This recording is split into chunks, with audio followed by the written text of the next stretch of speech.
Hello and welcome, Katie here. Thanks so much for stopping by. I am back with another project for Imagine Crafts, and today we're going to use some Studio Glaze. If you're not familiar with it, I'll talk about it in a second. And we're going to do some watercoloring technique with it. I got two different techniques to show you in today's video, so we're going to just jump right in. I've got several different colors. I've got Claret, Gothic Purple, Blue Hawaii, Midnight Blue, and Cactus Green. I show you Emerald City there too, but I don't really end up using any of that. I've got some sheer shimmer spritz, and I've got little palettes. I've got the Mondo Sakura stamp set, which is great for doing watercoloring. And then I'm going to use the Beautiful Flowers stamp set. And there I just showed you that I've got some water and, you know, some embossing powder and things. So first we're going to do our actual paintbrush watercoloring, I'll call it. And so I'm going to ink up my stamp a couple of times with some Versamark ink and then add on some white embossing powder because it just makes it easy. You could do this no line if you wanted to, but I like to use the embossing powder because I like the effect that you get with that white outline. You could use clear embossing powder as well because it's just going to seal in the color of your paper. In this case, I'm using hot press watercolor paper. And now I'm heat setting that till it is smooth and melted, and you can see it's nice and shiny there. Little drop of Claret is what we're going to use, and then I'm going to put a little bit of the sheer shimmer spray in Sparkle to add a little shimmer as we do our watercoloring. Now I'm going to use two different paint brushes. I've got a number 2 and a number 4 round. The number 2 obviously is smaller, so it helps to be able to have a little bit more control. And I apologize that the palette there, the wells are up above the camera there, but literally I'm just taking a little bit of clean, clear water, wetting my petals as I go. Not too much. You don't want big puddles, but you do want to make sure that the section that you're going to watercolor is saturated. And then dipping the tip of my paintbrush into that Claret. Now, you don't need a ton of this. Of course, you can layer, which is what watercoloring is all about, to get even more detail and things like that. But I just wanted to give you a quick show through on being able to use these if you have any studio glaze, the StazOn Studio Glaze, to be able to do something different with it. As I go through and I fill in my petals, I do try to space it out a little bit. And when I add in the Studio Glaze onto the water, which is on the petal, I tap, tap, tap, just to dissolve that pigment so that it will flow into the water. And in some cases I keep it pretty strong. And then once I've added in the color, I go in and I dip in and making sure to swirl around my sheer shimmer sparkle so that I can add a little bit of shimmer to those petals. Now I did it to all of them, adding that shimmer. And I just love the subtle effect that it gets. Now I'm only going to show a little bit of this watercoloring and then we'll jump to the outer border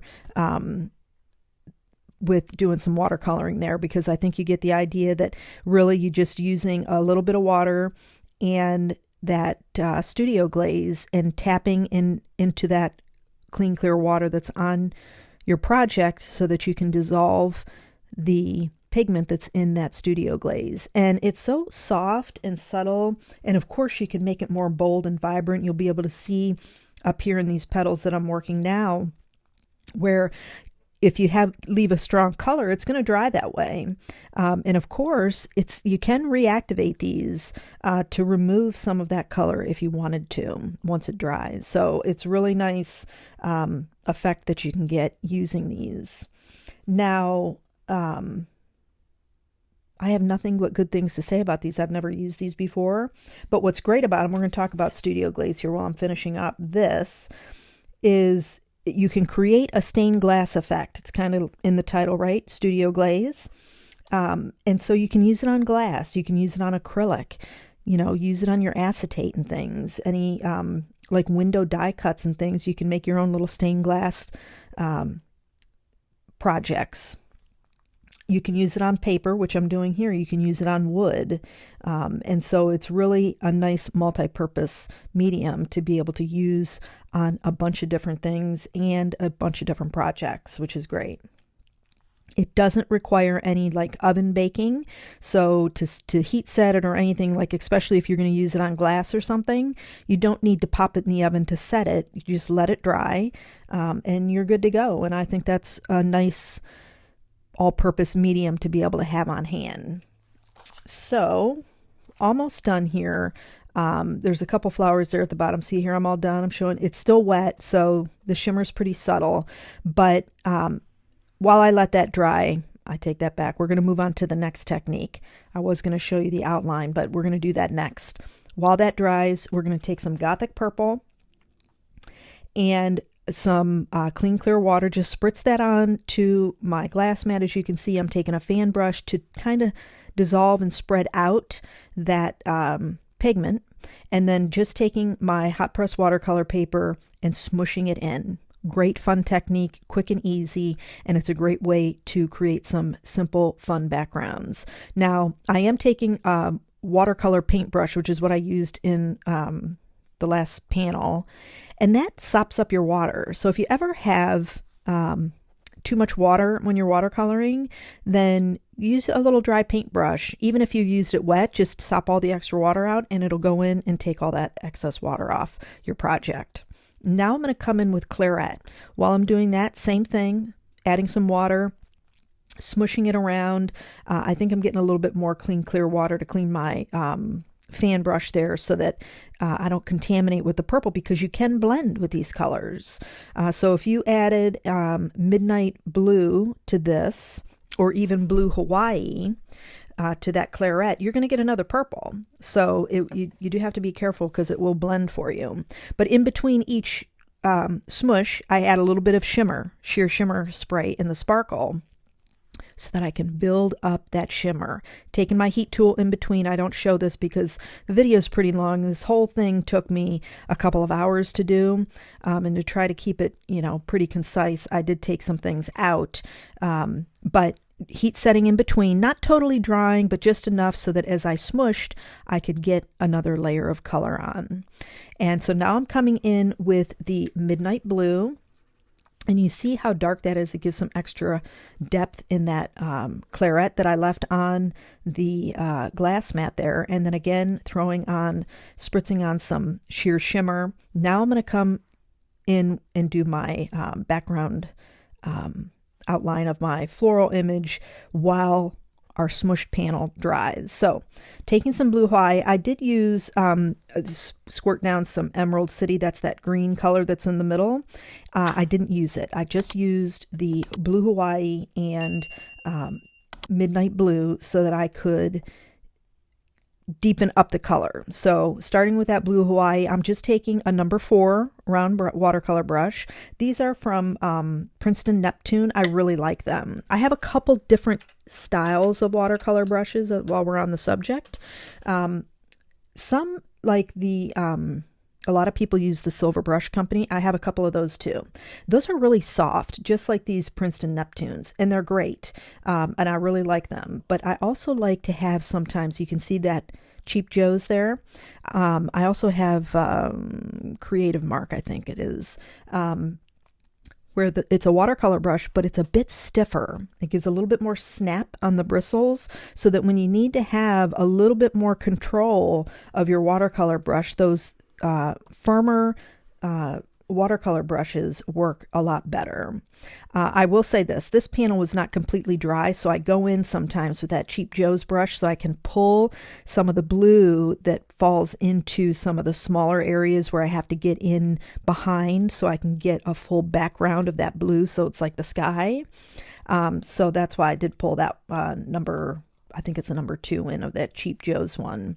But there are differences in watercolor brushes, and if you are new to it, it's worth checking out the different styles and understanding which is which, because you might like one over the other. I like, initially I didn't care for the really soft ones because they're a lot looser, and I preferred to have a little bit more control with the firmer snapped brushes, watercolor brushes. So anyway, I go with number 4 round brush all around, clean, clear water. And as I don't want to go too far around the floral because I want to make sure that it doesn't dry. It's watercolor paper. It's going to absorb that water.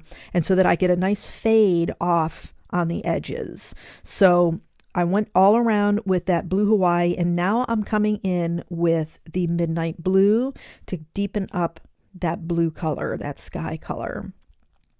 Now, again, I do add quite a bit of water with clean, clear water around those edges because I want to keep that soft so that it fades off and there's not super harsh lines, that go around. So I really, really like the Studio Glaze to be able to watercolor with. It's a great alternative if you have them to be able to try different techniques with. Now here I'm using my stamp acetate to figure out where I want my floral placement on my smush background.